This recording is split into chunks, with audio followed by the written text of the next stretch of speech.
আজ বেশ ভালো রকম কামাই হয়েছে। হ্যাঁ, 2000। বলিস কি রে, একদিনে 2000? তার মানে ব্যবসা দিনে দিনে বাড়ছে বল।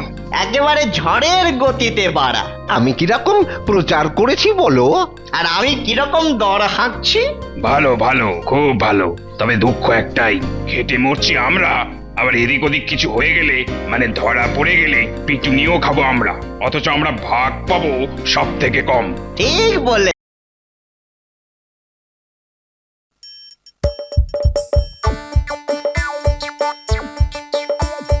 আসছে গোপাল, যাচ্ছে গোপাল, ভাবছে গোপাল, হাসছে গোপাল, আসছে গোপাল, যাচ্ছে গোপাল, ভাবছে গোপাল, হাসছে গোপাল।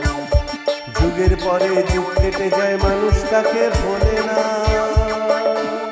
যুগের পরে যুগ কেটে যায়, মানুষ তাকে ভোলে না।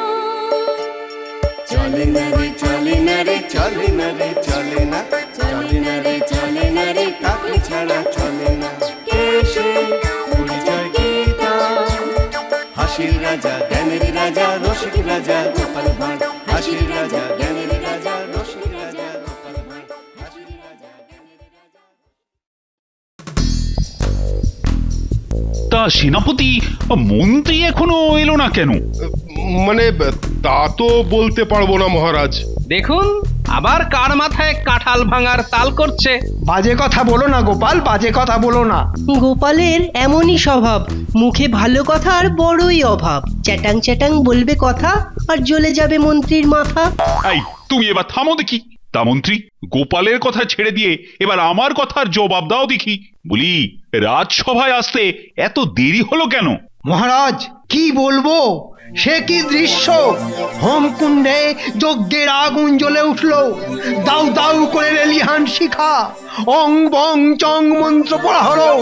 এক সময় যজ্ঞের আগুনও নিভলো, আর তখনই সকলের চোখ একেবারে ছানা বড়া। কেন?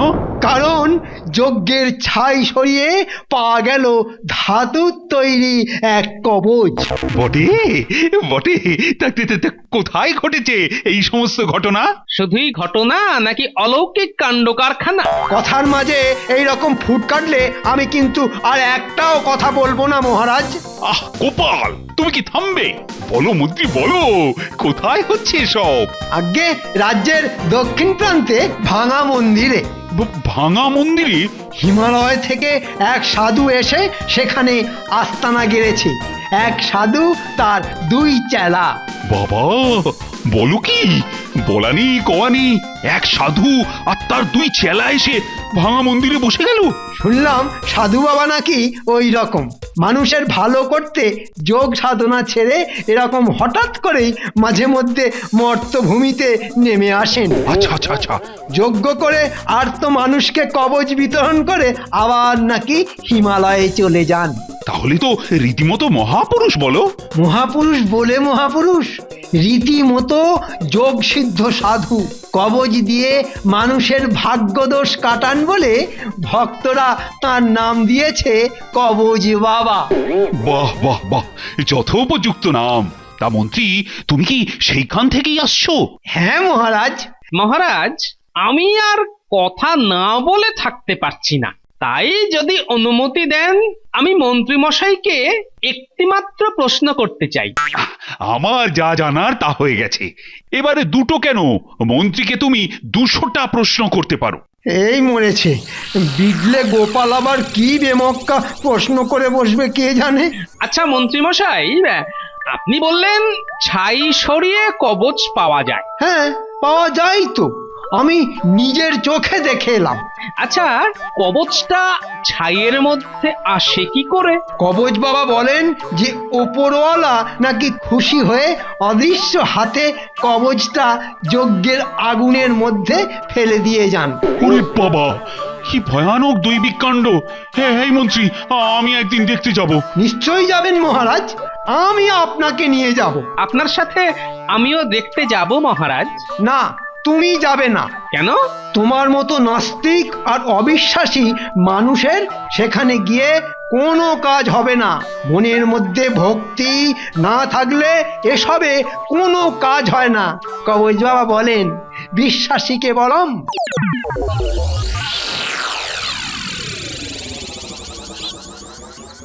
পরের জন এগিয়ে এসো।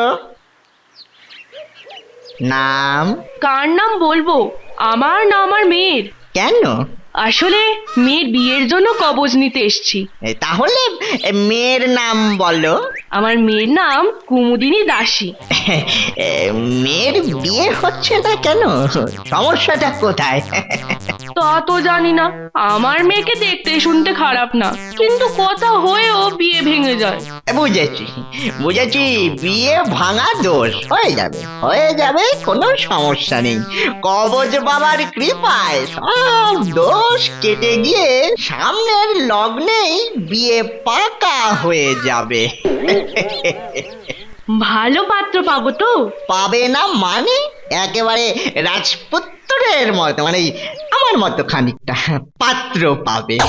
যেমন রূপ তেমনি টাকা পয়সা। 400 লাগবে। কত? 400 400 400 400 400। 400? বাবা, মেয়ের বিয়ের কবজের জন্য 400? এ যে সে বিয়ে নয় মা, এ বিয়ে ভাঙা দোষ। তারপরে আবার ওই যে রাজপুত্র যেটা বলছিলাম, রাজপুত্রের মতো পাত্র। খরচা তো একটু বেশি হবেই মা। ঠিক আছে, দেব না হয়। গুরু ভাই, টাকাটা গুনে নিয়ে খাতায় নাম তুলে যজ্ঞের দিনটা বলে দাও।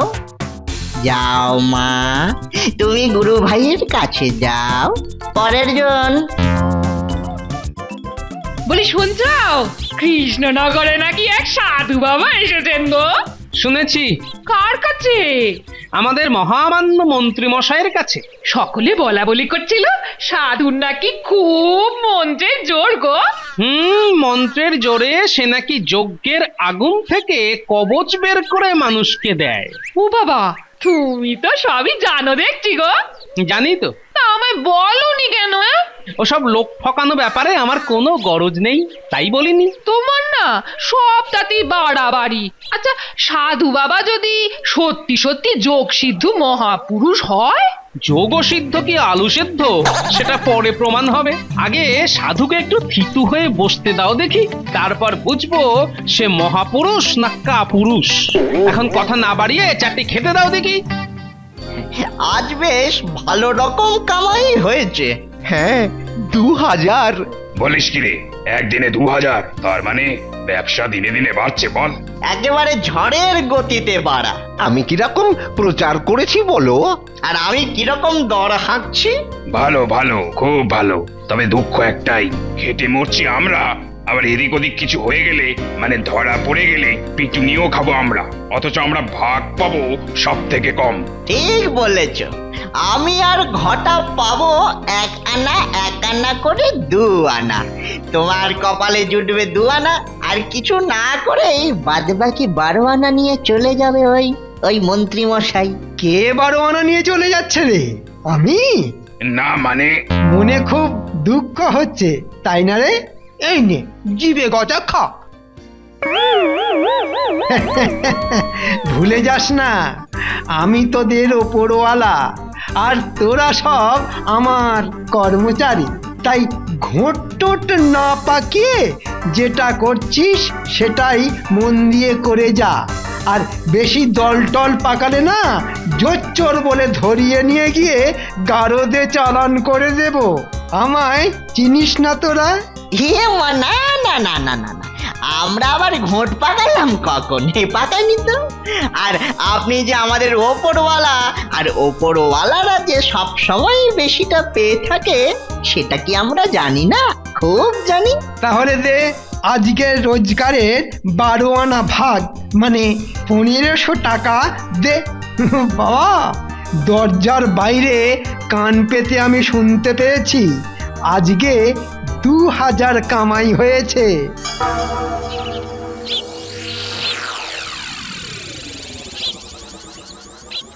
পুটির বাবা, ও পুটির বাবা। বলো, কোথা থেকে আসছো?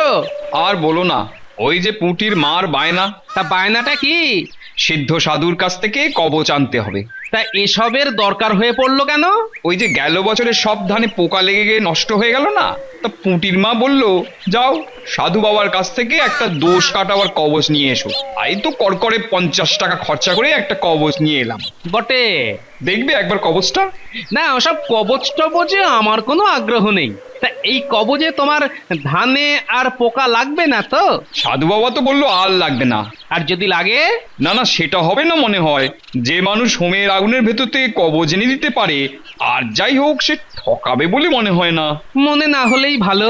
আচ্ছা তুমি যাও। কিছু বলবে? না মানে সাধু বাবার দুটো চেলার মধ্যে একটাকে কেমন যেন চেনা চেনা মনে হলো। চেনা? কিরকম চেনা? বলি আগে কি কখনো দেখেছো? না, আগে কখনো দেখিনি, তবে ওই যে মাঝে মধ্যে হয় না, একজনের গলা শুনলে কেমন যেন চেনা চেনা মনে হয়। মনে হয় কোথায় যেন শুনেছি, সেই রকম আর কি।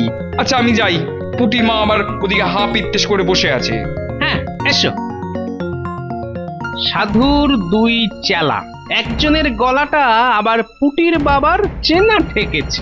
এদিকে মন্ত্রী মশাই মহারাজের কাছে সাধুর নামে দেদার ঢাক পিটিয়ে গেল। এদিকে সাধুর দুই চেলা, ওদিকে আবার মন্ত্রী মশাইয়ের যাবতীয় কুকর্মের চেলা বটা আর ঘটা। না, এখানেও দুই মূর্তিমান। না, দুয়ে দুয়ে কেমন চার হচ্ছে মনে হচ্ছে।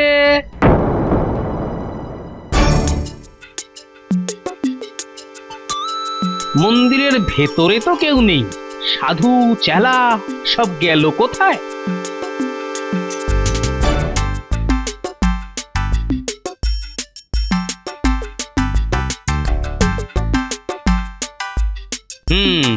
এই কাঠ দিয়েই হোম হয়। আচ্ছা, মাটিতে তো ডাই বেল কাঠ, তাহলে এই কাঠগুলো আলাদা করে রাখা কেন? উপরালার বাড়িতে আজ যা জব্বর ভোজ হলো না। তা যা বলেছ, কবজি ডুবিয়ে খাসির মাংস আর ভাত। তার মানে মাংস ভাত সাঁটাতে কোথাও গিয়েছিল। মানে যা ভেবেছি তাই, এরা আসল সাধু নয়। আসল সাধু হলে মাংস ভাত খেত না। কিন্তু এদের ওপরওয়ালাটা কে? চল এবার টেনে ঘুম মারা যাক, কাল সকালে উঠে আবার কবচ বিলোতে বসতে হবে। হ্যাঁ রে, কালকে কজনের নাম পড়েছে? এখনো অব্দি 15 জন। কামাই 2500। ভালো ভালো, খুব ভালো। তা হ্যাঁ রে, কেউ কোনো সন্দেহ টন্দেহ করছে না তো? সন্দেহ? কি যে বলো! আরে যজ্ঞের আগুন থেকে কবচ বেরোনোর জাদু দেখেই তো সকলে মজে যাচ্ছে। সন্দেহ আর করবে কখন? আর কবচে ফল না পেয়ে মনের মধ্যে যখন ওই সন্দেহ জাগবে, তখন তো আমরা পগার পার। মাথা খেলিয়ে একটা যা বুদ্ধি বের করেছ না, কি বলবো। তাহলে এই ব্যাপার। দাঁড়াও, তোমাদের হাটে হাড়ি আমি ভাঙছি। সুপ্রভাত মহারাজ। আরে গোপাল, এসো এসো এসো। একটা খবর জানতে এলাম মহারাজ। আপনি কি এর মধ্যে ওই সাধুর কাছে গিয়েছিলেন? এই দেখো, একেবারে ভুলে বসে আছি। আমার কিন্তু সাধুকে কেমন সন্দেহ হচ্ছে মহারাজ। না না গোপাল, কাউকে দুম করে সন্দেহ করাটা কিন্তু খুব খারাপ। সাধুর ব্যাপারটা মাথা থেকে নামিয়ে ফেলো দেখি। ঠিক আছে, যা বলবেন। তবে আমি বলি কি, আপনি সাধুকে রাজসভায় ডেকে পাঠান। হ্যাঁ, কথাটা মন্দ বলনি। রাজসভায় ডেকে এনে একবার ওর যোগ্য দেখা যেতে পারে। আমি থাকবো তো রাজসভায়? না না না না, তোমার থেকে কাজ নেই। দুমদাম করে কি বলতে কি বলে বসবে, বলা তো যায় না। তোমার কথায় রেগে গিয়ে কখন আবার ওই অভিশাপ টভিশাপ দিয়ে বসে। তাহলে আমায় দুদিনের জন্য ছুটি দিন মহারাজ, একটু শ্বশুর বাড়ি থেকে ঘুরে আসি। ছুটি নেবে? ঠিক আছে, নাও। আমি বরং মন্ত্রীকে বলে কাল সাধুকে রাজসভায় নেমন্তন্ন করে পাঠাই। আপনার যা ইচ্ছে।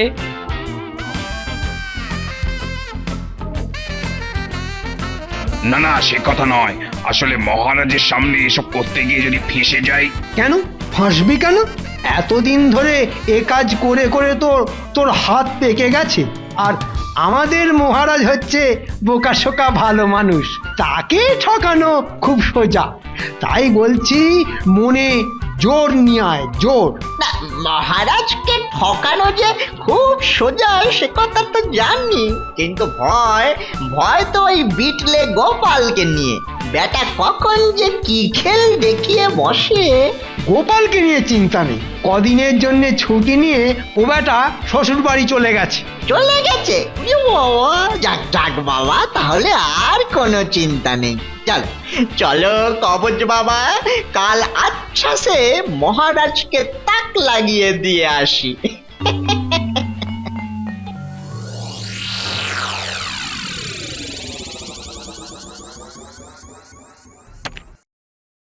যা ভেবেছিলাম তাই, যত রহস্য কাঠকুন্ডুতে, মানে এই কাঠের পেটে। ঠিক আছে সাধু বাবা, এসো একবার রাজসভায়, তারপর হবে স্পার ওস্পার। যাই, বিজ্ঞানীর বাড়ি একবার ঢু মেরে যাই। জয় ওপরওয়ালা কি জয়। এসে গেছেন মহারাজ, এসে গেছেন। মহামান্য মহাপ্রতিম যোগ সিদ্ধ কবচ বাবা এসে গেছেন। আসুন সাধু বাবা, আসুন আসুন।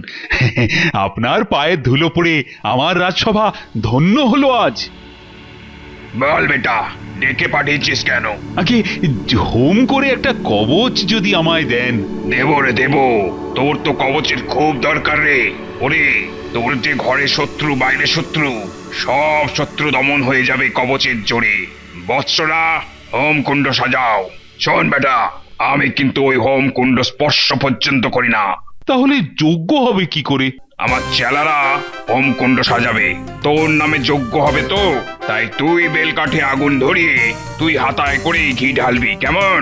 আর আপনি? আমি শুধু দূরে বসে মন্ত্র পড়ে যাব।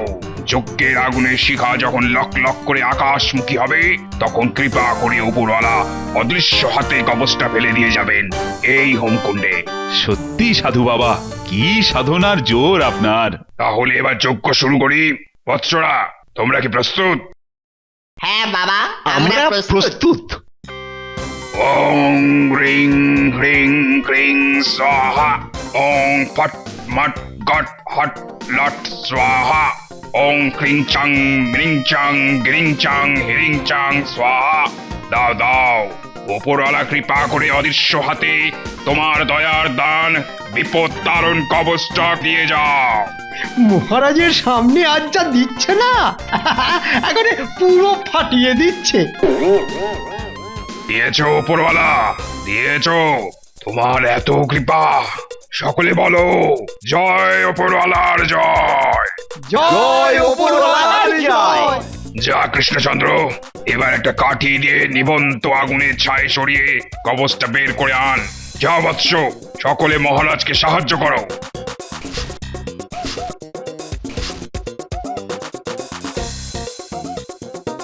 অবিশ্বাস্য, এ আমি ভাবতে পারছি না।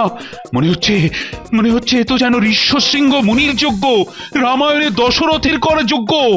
যজ্ঞের আগুন থেকে বেরিয়ে এসেছিলেন এক ঋষি। ঠিক বলেছেন মহারাজ, আমার মনে হয় আমাদের এই কবচ বাবাও রামায়ণের সেই ঋষ্যসিংহ মুনির মতো এক ক্ষমতাবান মুনি। আমিও যে এই ক্ষমতাবান মুনির একটু কৃপা পেতে চাই। সর্বনাশ, গোপাল হঠাৎ উদয় হলো কি করে? গোপাল, তুমি শ্বশুর বাড়ি যাওনি? যাবার তো সবই ঠিক ছিল মহারাজ, কিন্তু কাল রাত থেকে পেটের ভেতরটা এমন গুড়গুড় করতে শুরু করে দিল। বাবা, তুমি মহারাজকে কবচ দিলে, এবারে আমায় একটা দাও। মরেছে গোপাল যে আবার কি চাইছে, কি করি এখন? ফেঁসে গেলে তো সবকিছু চিত্তির। যেমন করেই হোক গোপালকে আটকাতে হবে। তুমি আবার কবচ নিয়ে কি করবে? হ্যাঁ, তুমি তো ঘোর নাস্তিক। নাস্তিক ছিলাম, কিন্তু আজ এই মুহূর্ত থেকে আমি ভক্ত বনে গেছি, কবচ বাবার পরম ভক্ত। দাও কবচ বাবা, কৃপা করে আমায় কবচ দাও, যেন কবচ পেয়ে আমার মনের ভেতরের সব সন্দেহ, যাবতীয় কৌতূহল জন্মের মতো দূর হয়ে যায়। হ্যাঁ হ্যাঁ, দেব দেব, নিশ্চয়ই দেব, কিন্তু আজ তো দিতে পারবো না। কাল মন্দিরে আসিস, পেয়ে যাবি। কেন বাবা, আজ দিতে পারবে না কেন? আর একটা যজ্ঞ করার মতো বাড়তি বেল কাঠ যে আমাদের সঙ্গে নেই। ও নিয়ে তুমি চিন্তা করো না বাবা, বেলকাঠ আমি সঙ্গে করেই এনেছি। এই দেখো। এই মরেছে, গোপাল যে একেবারে তৈরি হয়ে এসেছে দেখছি। না না না, ও বেল কাঠে আমি যজ্ঞ করতে পারবো না। আমি যজ্ঞ করি আসল বেল কাঠে। আসল বেল কাঠ তুই পাবি কোথায়? আসল বেল কাঠ পাওয়া কি অতই সোজা? খুব সোজা, কারণ এখানকার সকলেই জানে যে আমার বাড়ির উঠোনে একটা প্রাচীন বেল গাছ ছিল। ইয়া বড় বড় বেল হতো সেই গাছে। মহারাজকে কতবার সেই বেল খাইয়েছি। তাতে কি হলো? গেল বছর পোকা লেগে গাছটা মরে গেল। সেই গাছ কেটে সযত্নে বেলকাঠ রেখে দিয়েছিলাম এতদিন। আমি সেই বেলকাঠের কয়েকটা এনেছি মাত্র। নাও সাধু বাবা যজ্ঞ শুরু করো। পুরোপুরি ফেঁসে যাওয়ার আগে আমি এখান থেকে সটকে পড়ি। এই কোথায় চেলা ভাই, যাচ্ছ কোথায়? আমার জন্য হোমকুণ্ড সাজাও। নাও সাধু বাবা, আমার এই বেলকাঠ জ্বালিয়ে যজ্ঞ শুরু করো। যদি আমার কাঠ জ্বালিয়ে যজ্ঞ করে কবচ বের করতে পারো, তাহলে বুঝবো তুমি আসল সাধু। না হলে সকলে জানবে তুমি নকল, তুমি একটা ভণ্ড। ওরে বাপ, তুই আমায় ভণ্ড বল, জোড়া সিংহের ষণ্ড বল, যা ইচ্ছে তাই বল, কিন্তু নিজের বেল কাঠ ছাড়া অন্য কোনো বেল কাঠ জ্বালিয়ে আমি কবচ বের করতে পারি না রে বাপ। কেন? কারণ মহারাজ, ওই বেলকাঠেই তো আছে যাবতীয় কারিকুরি। এই দেখুন মহারাজ, এই বেলকাঠটা দেখুন, বাইরে থেকে দেখতে অতি সাধারণ, কিন্তু এর পেটের মধ্যে আছে এই যে।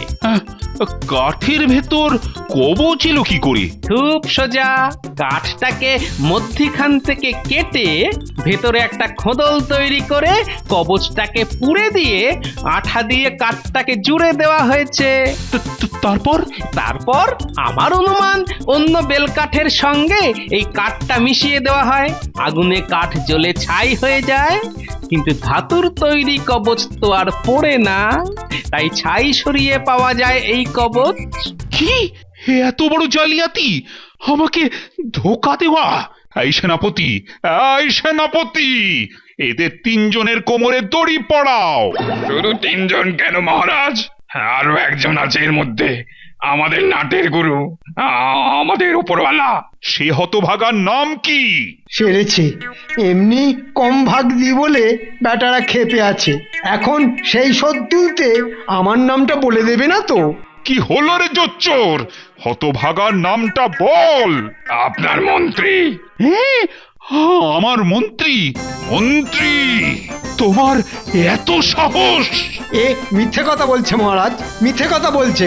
এখন আমার অঙ্ক মিলে গেল। কবচ বাবার দুই চেলা, আবার মন্ত্রী মশাইয়ের দুই সাঙ্গাত, বটা আর ঘটা। অনুমান যদি মিথ্যে না হয়, দেখি দেখি। কি বটা ভাই? আমি শুধু একা নই, ঘটাও আছে। যাও যাও, সব কটাকে গারদে নিয়ে যাও। সত্যি গোপাল, সত্যি তুমি ধন্য। আমার রাজ্যে গাদাগুচ্ছের আস্তিকের সাথে তোমার মতো যদি দু একটা নাস্তিক থাকে, তাহলে মনে হয় রাজ্যটা বেঁচে যাবে।